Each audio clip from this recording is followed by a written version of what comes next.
Data and registration authority جو کہ ملک کے شہروں کو کمپیوٹرائزڈ قومی شناختی کارڈ جاری کیا کرتی ہے، جس میں مختلف سیکیورٹی فیچرز ہیں، لیکن اس میں ڈی این اے ٹیسٹ شامل نہیں ہے، جس کی وجہ سے جرائم پیشہ اور ملک دشمن عناصر کی شناخت میں مشکلات کا سامنا کرنا پڑتا ہے۔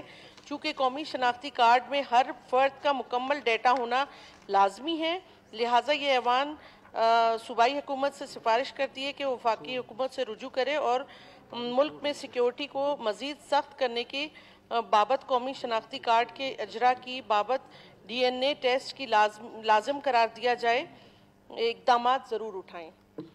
قرارداد نمبر 150 پیش ہوئی۔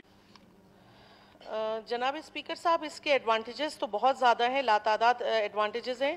It provide multiple benefits like wise DNA molecules and other cells of the body with DNA. It also clearly clarifies genetic of all the human beings.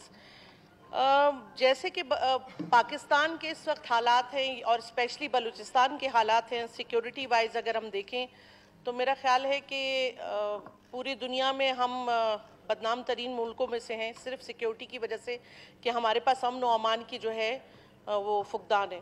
لیکن اگر ہم باقی ترقی یافتہ ملکوں میں دیکھیں تو انہوں نے شناختی کارڈ کے ساتھ ہی ڈی این اے کا ڈیٹا شامل کیا ہے۔ اس کی مین وجہ یہی ہے تاکہ لا اینڈ آرڈر سچویشن جو ہے اس کو قابو میں رکھ سکیں، اس کو بہتر بنا سکیں اور دہشت گردی کو کنٹرول کر سکیں۔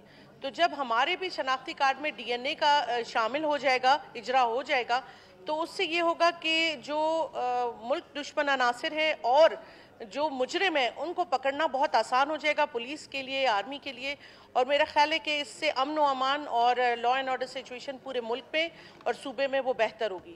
تو میرا یہ بہت اہم قرارداد ہے، اگر اس کو سمجھا جائے تو اسے میرا خیال ہے کہ وفاقی حکومت ضرور اس کو جو ہے امپلیمنٹ کی طرف لے جائے۔